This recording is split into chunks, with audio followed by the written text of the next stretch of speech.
Assalamualaikum warahmatullahi wabarakatuh. Salam sejahtera untuk kita semuanya. Salam Bapak Gubernur Mas Anies Baswedan yang saya hormati, Sekjen PBNU, mentor saya, jajaran Forkombinda, dan terlebih kepada sahabat saya, pendeta muda, Bro Johan Sunarto. Jadi ini perpaduan antara Cina dan Jawa. Kalau Sunarto itu pasti Jawa. Serta semua jemaat yang hadir yang berbahagia. Saya ditakdirkan oleh Allah untuk menjadi seseorang yang benar-benar harus memahami makna kebinekaan. Pondok pesantren saya ditakdirkan oleh Allah berada di lingkungan teman-teman Nasrani. 60% tetangga saya adalah Katolik. Selatan rumah saya rumah pendeta, utara saya kuburan. Dan alhamdulillah seumur hidup saya tidak pernah bertengkar dengan tetangga utara saya. Saat itu saya memahami bahwa Indonesia ini adalah rumah besar. Di dalam rumah besar yang namanya Indonesia ini terdapat 6 kamar. Ada kamar Islam, kamar Kristen, Katolik, Hindu, Buddha, dan Konghucu. Saya meyakini selama orang Indonesia kembali ke kamarnya masing-masing, maka tidak akan pernah terjadi masalah. Yang menjadi masalah adalah ketika kembali ke kamarnya orang lain, tidur di kamarnya orang lain, ngiler bahkan ngompol di kamarnya orang lain. Maka begitu indahnya Indonesia menata kerukunan ini dengan luar biasa ketika kemudian menerbitkan identitas kita masing-masing. Anda yang beragama Islam dengan KTP Islam. Maka dulu Mas Anies ada usulan kolom agama dalam KTP dihapus saja. Karena dianggap ini awal dari diskriminasi. Justru saya sebaliknya. Menurut saya kolom agama dalam KTP tetap harus dipertahankan. Anda sebagai umat Kristiani berbanggalah dengan KTP-mu. Dengan Kristianinya. Anda yang beragama Islam, berbanggalah dengan KTP-mu yang beragama Islam. Maka saya menolak tegas kalau kolom agama dalam KTP dihapus. Tapi kalau yang dihapus kolom kawin atau belum kawin, saya setuju. Jadi kan bujang terus Pak. Pak Kapolres setuju ini pasti. Tapi juga kemudian ada yang memahami toleransi secara kebablasan. Saya kasih contoh misalnya, ada orang yang mengatakan semua agama itu benar titik. Saya pikir kalimat ini tepat tapi kurang lengkap. Bagi saya yang benar adalah semua agama itu benar bagi penganutnya. Kenapa harus tambahkan penganutnya? Kalau semua agama itu benar titik, saya khawatir. Nanti pendeta Johan tiap hari ganti agama. Ini kan. Kenapa? Karena dengan gampangnya kita meremehkan, toh semuanya benar kok. Maka kalimat yang menurut saya diksi yang paling tepat adalah semua agama itu benar bagi penganutnya. Bagi pendeta Johan harus mengatakan bahwa agama yang saya yakini adalah yang paling benar. Tetapi bukan berarti kita diperbolehkan untuk menyalahkan agama orang lain. Makanya kemudian di dalam surat Al-An'am, dalam Al-Quran, Allah Subhanahu wa Ta'ala berfirman, dan janganlah kamu memaki sesembahan selain Allah, karena mereka nanti akan memaki Allah dengan melampaui batas tanpa pengetahuan. Sederhananya adalah kalau kamu tidak mau agamamu dihina oleh orang lain, maka jangan pernah kamu menghina agama orang lain. Bahkan Rasulullah pernah mengatakan, mau nggak orang tua kamu dihina? Mana mungkin wahai Rasul, kami menghina orang tua kami. Apa jawaban Rasulullah? Kalau kamu tidak mau orang tua kamu dihina oleh orang lain, maka jangan sekali-kali kamu menghina orang tua orang lain. Maka saya selalu sampaikan, kalau orang Indonesia tidak bisa akur gara-gara beda agama, kalah dengan burung. Burung itu punya agama tapi bisa akur. Agamanya burung itu ada 2 Mas Anies, kalau enggak Kristen, Islam. Burung Kristen buktinya ada burung gereja. Burung Islam ada burung namanya emprit kaji. Emprit kaji itu burung emprit yang kepalanya putih, itu namanya emprit kaji. Tapi kalau ikan, Pak Kapolres, agamanya pasti Katolik. Buktinya yang paling besar namanya paus. Nah, gitulah kira-kira. Bahkan burung gereja itu sering tinggal di masjid. Karena saya dulu ketika di pondok, saya sering makan burung gereja. Burung gereja tinggalnya di masjid. Nggak ada tulisan burung gereja dilarang masuk, itu nggak ada Pak. Maka inilah saya pikir indahnya Indonesia. Yang kemudian semua kebebasan di dalam beragama dengan menjaga toleransinya yang tertuang di dalam Pancasila dengan Bhinneka Tunggal Ikanya.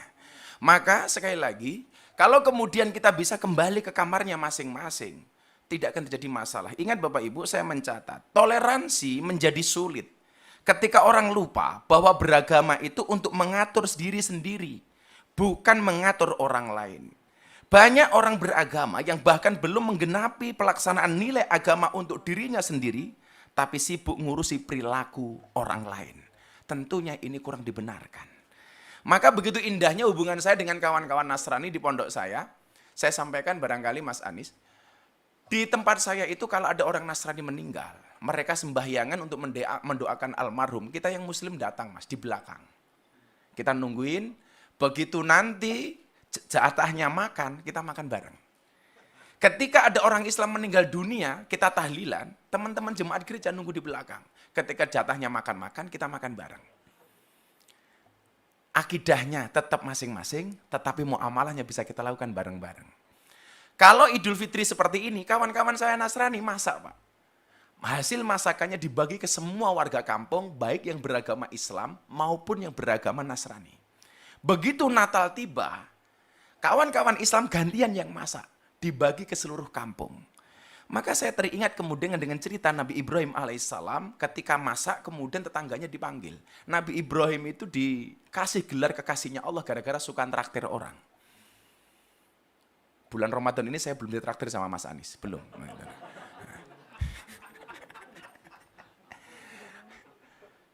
Nah, ketika makanan itu sudah ready sedia, Nabi Ibrahim memanggil seluruh tetangganya.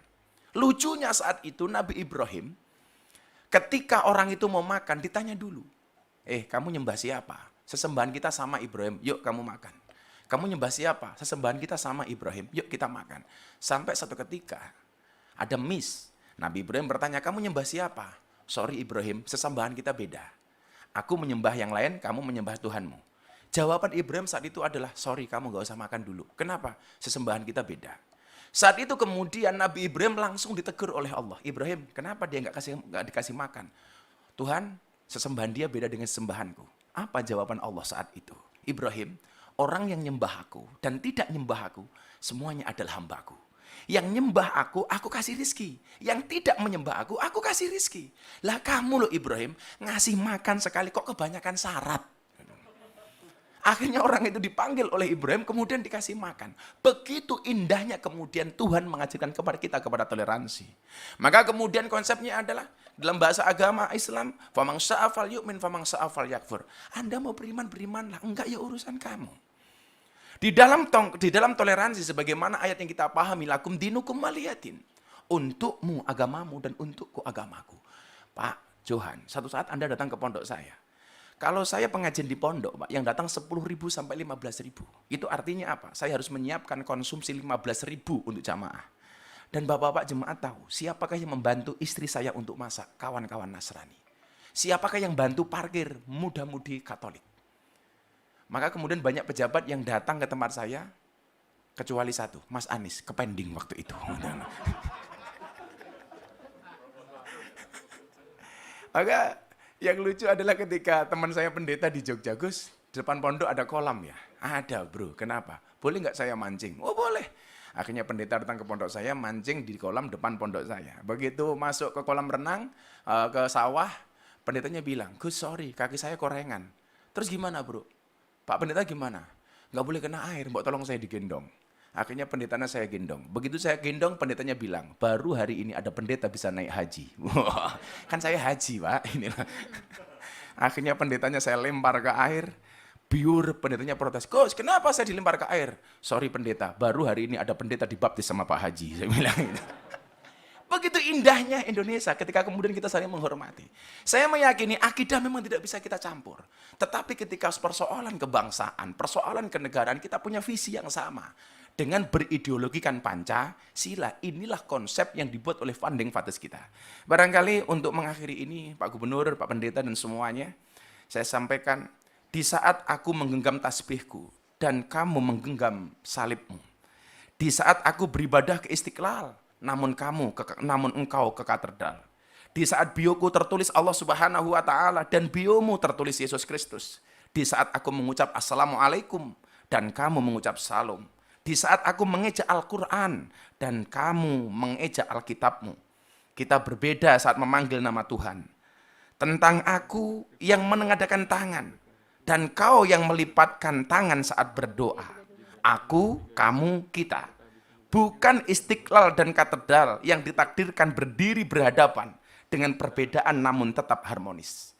Andai saja mereka memiliki nyawa, apa tidak mungkin mereka saling mencintai dan menghormati antara satu dan yang lainnya.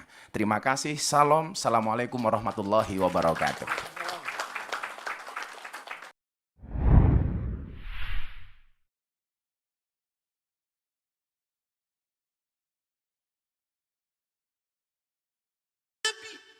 Nabi tidak mau masuk ke tempat kalau ada berhala.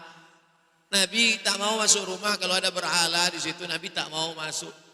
Apakah berubah iman Nabi kalau masuk ke dalam? Saya tanya sekali lagi. Nabi tak mau masuk ke dalam rumah, ke dalam tempat, kepala gedung apapun kalau ada berhala. Apakah iman Nabi akan berubah kalau masuk ke dalam? Tidak. Kenapa dia tak mau masuk? Kita ikut sunnah Nabi apa ikut sunnah orang? Sunnah Nabi. Saya ikut Nabi. Kalau ada di antara ibu yang mau ikut orang, silakan. Saya ikut Nabi Muhammad SAW. Kiai Haji Hasyim Asy'ari memberikan fatwa tidak boleh ikut-ikutan masuk ke gereja. Bahkan beliau menghukumi siapa yang ikut ke sana mizayyim, bahkan sekedar mengenakan simbol-simbol, pakai topi dan sebagainya, fahuwa kafir, maka ikut dalam kekafiran mereka.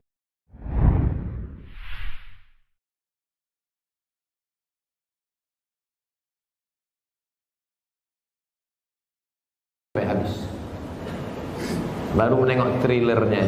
Tapi di dalam itu yang bisa saya komentari, pertama masuk ke rumah ibadah.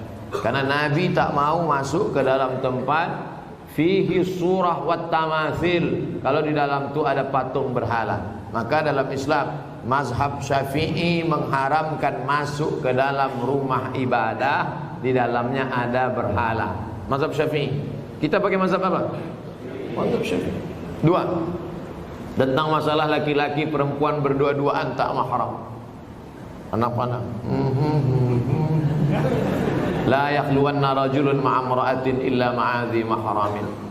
Oleh sebab itu maka kita jaga anak cucu kita dari perbuatan-perbuatan maksiat. Bahwa ada misi-misi sesuatu di balik ini semua, wallahu a'lam bishawab. Kita akan diminta tanggung jawab di hadapan Allah Subhanahu wa taala. Islam tak perlu diajari bagaimana berinteraksi sosial dengan saudara kita non-muslim. Karena kita sudah lama bertetangga, apalagi orang Tanjung Pinang. Seandainya orang Tanjung Pinang ini ekstrim, takkan ada orang Tionghoa di Tanjung Pinang, betul? Kita semuanya bisa menerima, siapapun yang datang semua bertetangga, berkawan, bersahabat. Tapi kalau sudah dalam masalah ibadah, ritual, tak ada tawar-menawar. Wala ana abidum ma'abattum, wala antum abiduna ma'abud lakum dinukum. Ini sekarang banyak yang tak bisa membedakan kebablasan, tak bisa membedakan mana toleransi, mana tolerasin. Harus bisa dibedakan. Jangan karena toleransi mengorbankan keyakinan akidah anak-anak kita, na'udzubillah. Dan orang-orang yang pernah di pesantren pun ketika menonton itu, ini bukan anak pesantren. Anak pesantren tak begitu. Yang mengatakan gereja, pura, candi, kuburan, bahkan diskotik tak akan mengubah akidah kita selama iman kita kuat. Ini kata siapa? Kata manusia. Saya ikut kata Nabi Muhammad sallallahu alaihi wasallam. Yang diikut ini manusia biasa apa Nabi? Nabi. Nabi tidak mau masuk ke tempat kalau ada berhala. Nabi tak mau masuk rumah kalau ada berhala di situ. Nabi tak mau masuk. Apakah berubah iman Nabi kalau masuk ke dalam? Saya tanya sekali lagi. Nabi tak mau masuk ke dalam rumah, ke dalam tempat, kepala gedung apapun kalau ada berhala. Apakah iman Nabi akan berubah kalau masuk ke dalam? Tidak. Kenapa dia tak mau masuk? Kita ikut sunnah Nabi apa ikut sunnah orang? Sunnah Nabi. Saya ikut Nabi. Kalau ada di antara ibu yang mau ikut orang, silakan. Saya ikut Nabi Muhammad SAW. Marah Ustaz. Enggak, memang gitu setelannya. Ya kan? Kita toleransi aja, nggak apa-apa. Kamu ibadah di sini, saya di sini. Kamu kamar sini, saya kamar sini. Tapi ketika berdoa di sini mengingkari, ya, yang itu nggak benar, ini yang benar. Dia mengatakan itu nggak benar, ini yang benar. Nggak akan maslahat kehidupannya. Ya. Makanya kata Buya Hamka dulu, kata Buya Hamka, sesungguhnya orang-orang, maaf, yang terjebak dengan kemunafikan tingkat tinggi, yaitu orang yang hadir pada ya, ibadah agama umat lain. Itu hipokrit paling tinggi kata beliau. Karena dia datang pada satu acara, hatinya mengingkari. Kok bisa hati orang mengingkari datang pada satu tempat yang ada? Ya. Anda diundang ke satu tempat, tapi Anda nggak suka dengan acaranya, segalanya Anda ingkari itu, tapi Anda hadir di situ, kan aneh itu. Ya. Itu paling aneh. Ya. Makanya pendiri Nahdlatul Ulama, Kiai Haji Muhammad Hashim Asy'ari, itu pernah menulis kitab. Beliau punya 19 kitab. 19 kitab. Dari 19 kitab ini, kitab keduanya namanya judulnya Risalah Ahlus Sunnah wal Jamaah. Halaman ke-14, paragraf yang pertama, baris 1 sampai dengan 4. Posisi paling kanan sebelah atas. Di kitab ini, itu disebutkan Pak Ibu sekalian. Kalau Anda lihat di halaman ke-9 ya, itu judulnya tentang Faslun Awwalu Dhuhuril Bid'ah fi Ardi Jawa. Pasal yang menerangkan tentang awal munculnya bid'ah di tanah Jawa. Bid'ah yang dimaksudkan bukan bid'ah fikih, bukan, tapi akidah. Jadi aliran sesat. Ya, aliran sesat. Kata beliau, wantisyaruha fi ardi Jawa wal mubtadi'ina fiha, dan penyebarannya di tanah Jawa, di pelosok Jawa, dan orang-orangnya, tokoh-tokohnya. Itu begitu menyebutkan kalimat pertama, kata beliau, adalah penduduk Jawa itu seluruhnya itu ahlu sunnah wal jamaah, ahlu sunnah wal jamaah. Tapi tibalah kemudian di tahun 1330 Hijrah, alfun wa thalathimi'atin wa thalathina hijriyatan, tiba-tiba entah dari mana masuk paham-paham ke Jawa, merubah keadaan-keadaan ahlu sunnah itu, bahkan ada penyimpangan-penyimpangan. Ya. Halaman 10-nya paragraf kedua baris 1 sampai 3, posisi paling kanan sebelah bawah, di antara aliran menyimpang itu, ini bukan kalimat saya, tapi saya bacakan kembali dari kalimat kitabnya. Wa minhum rafidhiyuna, di antara aliran menyimpang itu yang bid'ah itu ada aliran Rafidah. Rafidah itu nama lain dari Syiah. Ya, disebut Rafidah dari kata rafadha, artinya menolak. Karena Syiah itu menolak kekhalifahan Abu Bakar, Umar, Uthman. Ya, mereka katakan Ali yang berhak. Itu disebut oleh Syekh Hasim yang mendirikan Nahdlatul Ulama tanggal 31 Januari 1926. Itu aliran menyimpang. Dulu nggak ada Syiah. Tiba-tiba muncul kata beliau. Ya sebuna Sayyidina Abu Bakr wa Umar radhiyallahu taala anhuma. Ya, mereka seringkali mencela ya kekhalifahan Abu Bakar dan Umar, semoga Allah meridhai kepada keduanya. Wa yubalighuna Ali bin Abi Thalib wa ahli baitihi. Ya, dan terlalu mengkultuskan Ali dan ahli baitnya. Kita harus menghormati, ya, menghormati, menyayangi ahli bait dan sebagainya, tapi tidak kemudian menjelek-jelekan sahabat yang lain. Ya. Tapi yang menarik di halaman 14, Masya Allah, Anda bisa pastikan, kata beliau, bahkan ditemukan ada orang-orang ya, yang ikut-ikutan ilal kanais, maaf ya, ke gereja. Kanais itu jamak dari kanisah, ke gereja. Jadi tahun 1330 itu sudah ada yang ikut-ikutan. Ya. Kan Portugis pertama kali yang membawa, Portugal yang pertama kali membawa agama Kristen Katolik ke kita, ya, ke Nusantara tahun 1511 lewat Selat Malaka. Ya, dia masuk ke wilayah timur membawa 3 misi, gold, glory, and gospel. Ya, gold dia mencari rempah-rempah, ya, emas dulu disebut dengan emas hijau. Jadi ada teh, ada kopi, ya, dan dikemas kemudian oleh Belanda di kemudian hari. Dia coba tanam kopi di wilayah yang sekarang disebut dengan Pondok Kopi, tapi dia gagal. Ya, lalu dia pindah ke daerah ke Pariangan, ya, Periangan, ke daerah Bandung ke sana, dekat sedikit ke Malabar, berhasil di situ sampai ekspor pertamanya itu nomor 2 setelah Yaman. Ya, Yaman punya Arabica saat itu. Kemudian ekspor keduanya sama dengan Yaman, ekspor ketiganya melebihi Yaman. Sampai dia bikin pemancar di situ, disambungkan kemudian ke Paris, ditembuskan ke Belanda. Maka dikenal dengan Paris van Java, Bandung pada saat itu. Nyambung, ya. Makanya kalau Anda ke Belanda atau ke Eropa mengatakan I want a cup of Java, I want a cup of Java, itu minta kopi. Blender kopi sampai sekarang ada, ya. Sebagian ini diambil dari Pagar Alam yang Palembang di sana, ya. Makanya Anda akan temukan, dan biasanya itu kopinya Robusta, daerah-daerah sana, diambil dari sana, ya. Ya, itu saya baca. Jadi di kakak kami waktu ke Leiden itu tadi tentang kopi, kita diskusi, bawa, ya, sampaikan. Nah, itu poin-poin yang hadir ke kita. Saya sambungkan dulu. Kenapa nyampe ke kopi? Jadi Portugal bawa itu gold, glory, dia mencari ekspansi, penjajahan, gospel, dia bawa kepercayaan dia, Injil. Ya. Dia datang kemudian, dia sebarkan. Apa yang pertama dilakukan? Itu bangun tempat ibadah. Dalam bahasa Latin, bahasa Portugis disebut dengan igreja namanya, igreja. Lisan orang kita kan kadang suka menyingkat ya, merubah berdasarkan perjalanan waktu. Igreja menjadi gereja. Di gereja itu bukan bahasa Indonesia. Dari bahasa Latin asalnya igreja. Bagaimana cara ibadahnya? Pertama mereka datang ke situ itu 2 hari setelah orang Islam ibadah. Di orang Islam umumnya hari Jumat mereka ke masjid. 2 hari setelah itu mereka berangkat ke igreja. Ya. Nah, cara menyembah orang-orang Katolik nih sampai sekarang itu nggak langsung menyembah Tuhannya lewat perantara. Jadi kalau mau ditebus dosanya datang kepada Bapa, gitu kan? Minta pengakuan dosa dan sebagainya. Disebut dengan santo. Pada saat itu yang disembah Santo Domingo. Jadi ketika berangkat ditanya mau kemana mereka, nyembah Santo Domingo ke gereja. Santo Domingo, Santo Domingo. Lisan orang kita senang menyingkat. Santo Domingo, Domingo, Domingo menjadi Minggu sampai hari ini. Tidak pakai o. Itu disingkat jadi Minggu. Minggu itu nggak ada Pak, nggak ada. Itu bukan bahasa Indonesia asli, bukan. Ya, dulu Ahad, semua mengatakan Ahad. Ya, Santo Domingo disingkat jadi Minggu. Orang kita kan senang menyingkat, bahkan kadang jauh ya.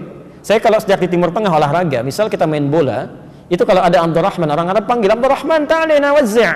Abdurrahman sini oper bagi. Orang kita enggak. Man oper. Ali li dia di. Domingo, minggu. Hadirlah sampai hari ini. Di masa tahun 1330 Hijrah berkembang itu, Kiai Haji Hasyim Asy'ari memberikan fatwa, tidak boleh ikut-ikutan masuk ke gereja. Bahkan beliau menghukumi siapa yang ikut ke sana mizayyim, bahkan sekedar mengenakan simbol-simbol, pakai topi dan sebagainya, fahuwa kafir, maka ikut dalam kekafiran mereka. Man tasyabaha biqaumin fahuwa minhum. Itu keluar fatwa. Ya. Hati-hati Bapak Ibu sekalian, hati-hati ya, ini tidak mudah. Nah, yang jadi persoalan sekarang, kok bisa sekarang semakin berkembang? Ya. Saya nggak bisa memahami itu, mohon maaf, saya tidak bisa memahami sampai hari ini. Kok bisa adzan berkumandang di tempat ibadah orang lain? Buka puasa di tempat ibadah orang lain, ngapain? Pantasan orang-orang singgah di masjid habis, ininya habis, dibawa ke tempat ibadah agama lain. Kan selawatan di tempat ibadah agama lain, kan kacau situasi seperti itu. Ya. Itu nggak tepat ya, itu tidak tepat. Turunlah kemudian ayat ya, Quran surah kedua ayat 208 itu, ya ayyuhalladzina amanu dukhulu fis-silmi kaffah. Hei orang-orang yang telah menyatakan dirinya beriman, kalau sudah muslim ikuti ketentuan Islam secara menyeluruh, jangan setengah-setengah. Sholatnya sesuai Nabi tapi lisannya nggak sesuai Nabi, gitu kan? Pandangan matanya nggak sesuai Nabi, atau masih ikut-ikutan kepada yang lain. Termasuk maaf misalnya Nabi dulu, Nabi Muhammad itu yang tadi Quran surah 17 ayat 73 sampai 75 itu. Kan saya belum tuntas tadi nerangkan itu. Malam-malam datang proposal mengajukan beliau untuk ikut-ikut nyembah kan. Itu ketika turun Al-Kafirun pada pulang, tapi nggak putus asa Pak. Besoknya ngajak lagi. Ketika Nabi subuh-subuh ke Hajar Aswad, ya ke Ka'bah. Itu datang salah satunya mengatakan, Muhammad, gini, nggak usah nyembah deh. Yang kayak tadi malam, hormati aja. Minimal kita saling penghormatan lah. Kamu pegang aja lah ini. Kan dulu di sekitaran Ka'bah masih ada tuh ya. Patung-patung gitu, kamu pegang aja, nggak usah disembah, nggak usah, cuman pegang aja begini untuk menghormati kita. Itu hampir terjadi pergolakan dalam jiwa Nabi. Ya, Nabi sampai mengatakan, ini kan saya cuman megang aja, ya kan? Dalam jiwanya itu, cuman megang aja, tidak akan berpengaruh apa-apa. Dengan seperti itu justru nanti saya akan lebih lapang ibadahnya. Tiba-tiba ketika lintasan itu ada dalam pikiran, kemudian sebelum itu terjadi, nah ini sifat maksum. Maksum itu dijaga dari berbuat salah. Turunlah wahyu di Quran surah 17 ayat 73 sampai 75 itu. Wa in kadu la yaftinunnaka 'anil ladzi auhayna ilaika ghairah. Hampir ya ada orang yang bisa mempelesetkan engkau untuk berpaling dari tuntunan wahyu kami. Itu hampir sampai kemudian turun ayat itu. Sampai mengatakan jangan sampai tersentuh, kalau itu kejadian akan ditimpakan dhi'fal hayati wa dhi'fal mamat. Siksa berdua kali lipat. Nyentuh aja nggak boleh, apalagi bersih-bersih. Itu ada anak-anak pakai kerudung, anak-anak SD, anak-anak SMP, diminta bersih-bersih tempat ibadah orang lain. Allah, dosanya banyak itu. Tolong anak cucu kami jangan dibawa seperti itu ya. Tolong jangan dipelesetkan itu. Kalau Anda mau ingkar aja sendirian, jangan ngajak-ngajak orang lain. Itu pun kami doakan supaya bertobat itu kan.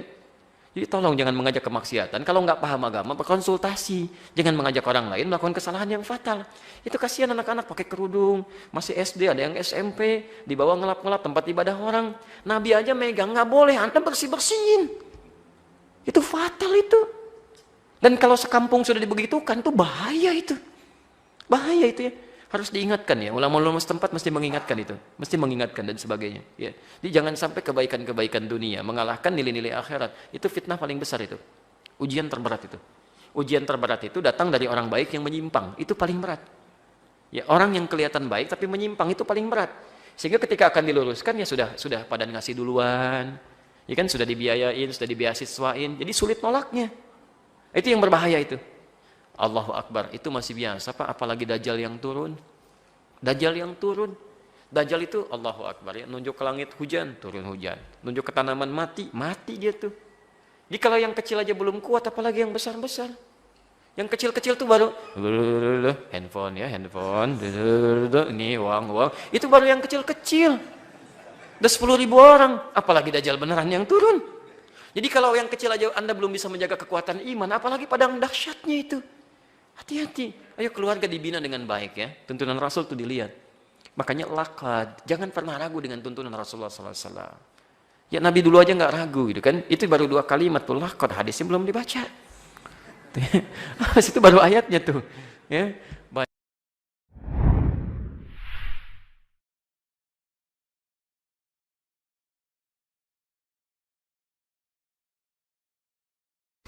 Yang masuk gereja cari uang, ulama cari duit, uteknya jeblok. Wong Gus Dur itu yang ngajarkan. Yang mengajarkan Gus Dur itu adalah Rasulullah. Rasulullah malah masuk ke rumahnya orang Yahudi yang matanya buta, mengajarkan moralitas agama sampai kemudian masuk Islam. Rasulullah yang masuk ke rumahnya orang Majusi yang setiap hari ngirim tai dan kemudian karena kelembutan hatinya Majusi masuk Islam. Maka kalau suaranya bagus silahkanlah, tapi barang selawat boleh. Barang selawat mengutamakan selawat Nabi aja saya sudah dapat bayaran 60 juta, 70 juta sekian, silahkan. Tapi jangan ikut-ikut ngomong soal agama, ramudeng. Wong suarane apik tok ya wis barang selawat wae. Tapi jangan ngomong-ngomong soal ilmu, nanti malah nabrak yang lain-lain. Ngaku mustasar NU saya ini dari bayi. Pengurus Ansor, komandan Banser, sekarang jadi komandan pendekar pagar Nusa se-Indonesia. Pengurus NU, Panglima pasukan berani mati, bukan Panglima Banser, pasukan Panglima berani mati ini. Janganlah dengan kelembutan, dengan moral. Gus, kok kenapa sampean masuk gereja begitu dong? Jangan kemudian ngomong di luar, ini ada kiai ngaku NU, ngaku Gus, ceramah di ini. Masa Tola Al-Badru disuruh masuk gereja? Loh kalau memang bener Tola Al-Badru masuk gereja kan gerejanya jadi masjid. Goblok orang dinggo gitu loh, gimana? Berarti Rasulullah sudah menguasai mana-mana gitu loh.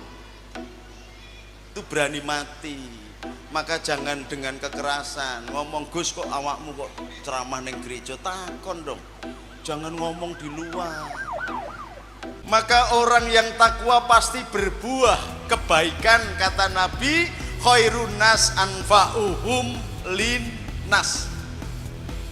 Kalimatnya adalah khairun nas anfa'uhum bukan lil muslim, bukan lil mukmin. Maka ketika engkau berdakwah kemana-mana, masuki gereja, masuki vihara, kuil, gelandangan, bawah jembatan, datangi mereka. Apalagi masih Indonesia, datangi semuanya. Loh, apa enggak haram itu Gus? Sing muni haram ki goblok.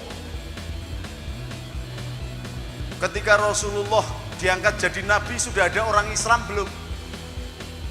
Lalu Nabi berdakwah kepada siapa?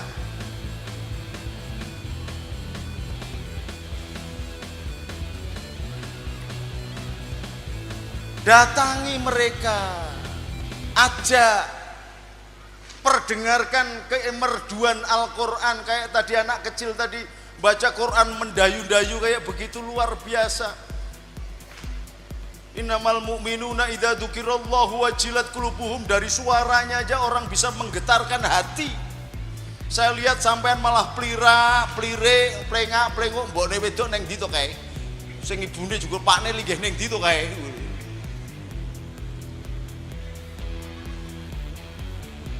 Sampaikan Quran baligul ani walau ayah, sampaikan ke mereka.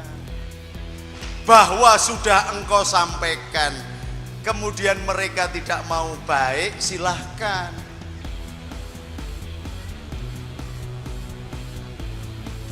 Loh, Qur'annya kan mengatakan bahwa orang kafir itu tidak mungkin, Gus.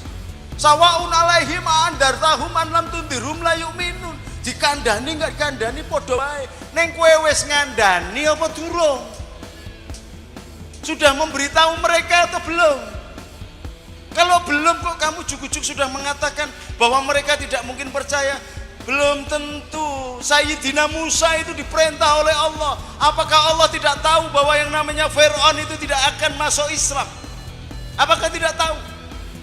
Tapi kewajiban kita atas manusia menyampaikan dakwatul Islam kepada siapa saja.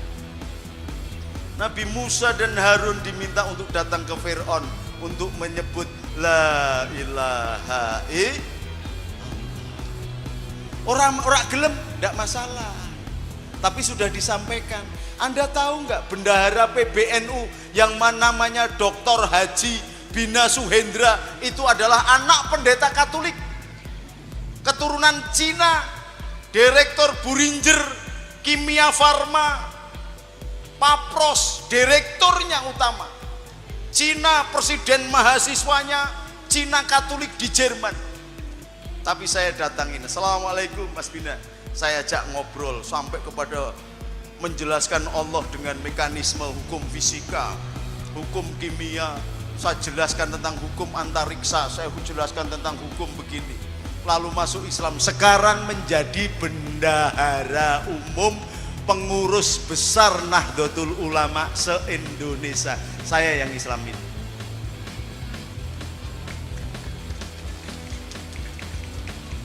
Banyak pastor yang kita Islamkan, banyak pendeta yang kita Islamkan, tapi ya begitu caranya kayak Rasulullah. Gak usah masuk Islam, agamamu gak bener, gak usah. Untuk apa? Karena innal huda hudallah wahadi Rasulillah. Tidak akan mendapatkan huda dari Allah kalau Allah tidak memberi huda. Tetapi Allah akan memberi huda kalau ada hadi, ada risalah, ada syariat Rasulullah yang disampaikan. Lah nek mereka kamu datang aja tidak pernah, tapi setiap ketemu kamu kafir, kafir, kafir, bagaimana bisa mengenal Islam? Maka berpikir, ini ada orang yang ngomong-ngomong, wah ini ada Kiai NU keluar masuk gereja baca selawat. Lu bagaimana itu hanya untuk kira bener cari duit tok.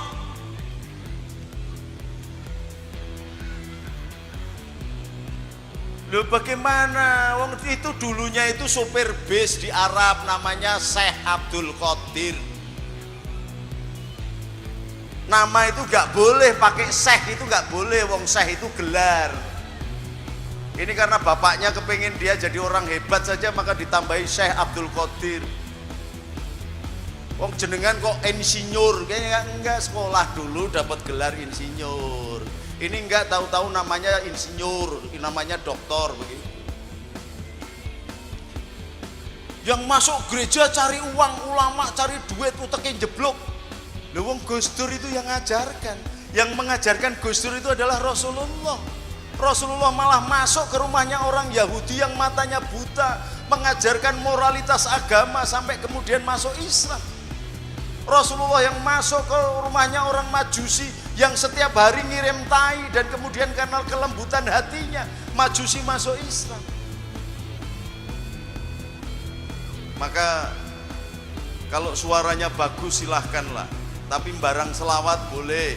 Barang selawat mengutamakan selawat Nabi aja saya sudah dapat bayaran 60 juta, 70 juta sekian, silahkan. Tapi jangan ikut-ikut ngomong soal agama, ramudeng. Mung suarane apik tok ya wis barang selawat wae. Tapi jangan ngomong-ngomong soal ilmu, nanti malah nabrak yang lain-lain. Ngaku mustasar NU saya ini dari bayi. Pengurus Ansor, komandan Banser, sekarang jadi komandan pendekar pagar Nusa se-Indonesia. Pengurus NU, Panglima pasukan berani mati, bukan Panglima Banser, pasukan Panglima berani mati ini. Janganlah dengan kelembutan, dengan moral. Gus, kok kenapa sampean masuk gereja? Begitu dong. Jangan kemudian ngomong di luar, ini ada kiai ngaku NU, ngaku Gus, ceramah di ini. Masa Tola Al-Badru disuruh masuk gereja? Loh, kalau memang bener Tola Al-Badru masuk gereja, kan gerejanya jadi masjid. Goblok orang dinto gitu loh, gimana? Berarti Rasulullah sudah menguasai mana-mana gitu loh. Itu berani mati. Maka jangan dengan kekerasan. Ngomong, Gus kok awakmu kok ceramah neng gereja, takon dong. Jangan ngomong di luar.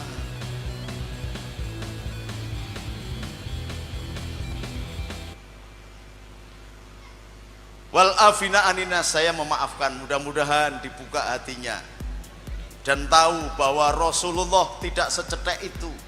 Rasulullah jin saja kepingin masuk Islam, datang kepada Rasulullah, diterima. Jin, pohon kurma yang dulu menjadi senderannya Rasulullah ketika hijrah, nangis. Rasulullah mendengar tangisan pohon kurma, lalu pohon kurmanya mengatakan, ya Rasulullah, bagaimana aku bisa dekat dengan engkau? Karena aku pohon kurma, yang lain bisa dekat dengan membaca sholawat saja, engkau bisa selamatkan dia dengan membaca syahadat, engkau selamatkan dia. Aku pohon kurma. Lalu bagaimana nasibku setelah engkau sandari dulu bertahun-tahun engkau tidak pernah melihat aku? Lalu dengan mukjizatnya Nabi Rasulullah menangis, hatinya tergerak. Pohon kurma saja mencintai Nabi. Maka Rasulullah juga memperlakukan pohon kurma sebagaimana manusia. Baik, kalau begitu wahai pohon kurma, ayo ikut kepadaku. Jalan, lalu dijadikan tiang rumahnya Nabi.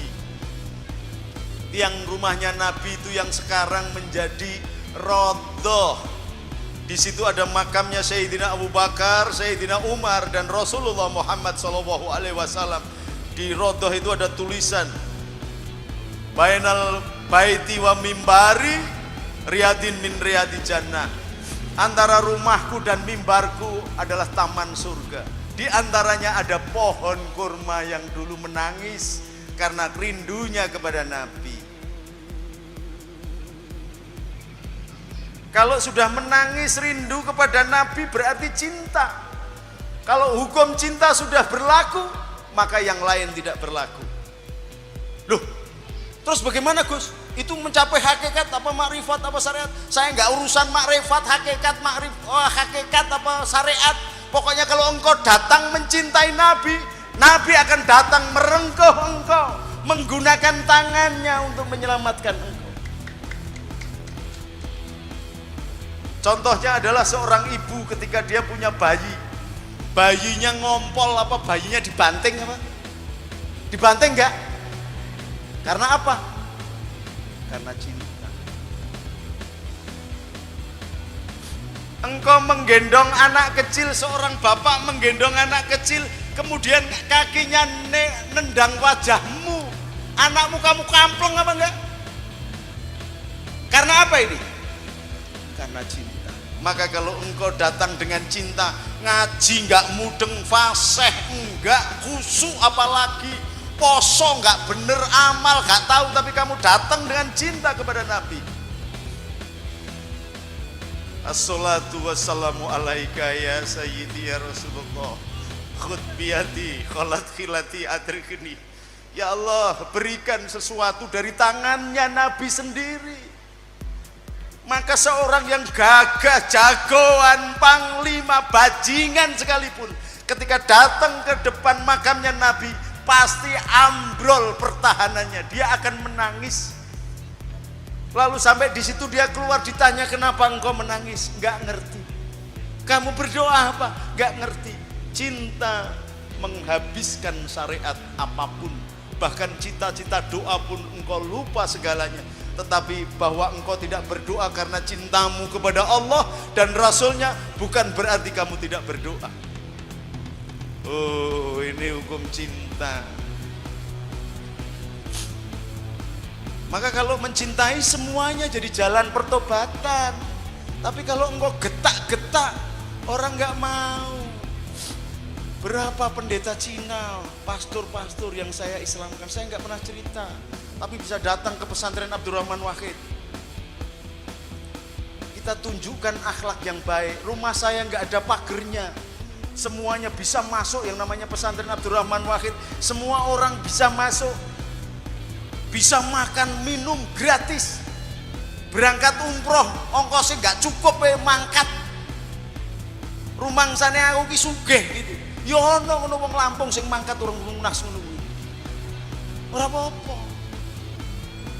Tapi karena cinta jadi semuanya jadi baik. Maka jangan hancurkan cinta yang sudah ditanam ulama-ulama bangsa Indonesia ini, baik yang Habib atau yang tidak Habib. Jangan dipisah belah. Kita tetap mempertahankan NKRI bukan karena kita mencintai NKRI, tetapi NKRI menjadi sebab kita diangkat oleh Allah menjadi orang yang beriman. Hubul waton minal iman. Maka dulu ulama-ulama menghadapi panglima-panglima perang dunia, yang namanya Jenderal Malabi dihadapi oleh Kiai Abbas, dan saya adalah anak angkatnya. Maka kemarin di pesantren Buntet tak kumpul ke Densus 99 untuk ngadepi orang-orang yang macam-macam. Nek perlu rawe-rawe rantas, malang-malang tuntas. Jangan hancurkan Indonesia. Mau Jokowi, mau Prabowo, Indonesia masih berlanjut selama adzan dikumandangkan Allahu Akbar, maka Islam tetap jalan. Maka cintai negerimu karena engkau mencintai Rasulmu. Atiullah wa atiur Rasul wa ulil amri minkum. Alafu minkum. Assalamualaikum warahmatullahi wabarakatuh.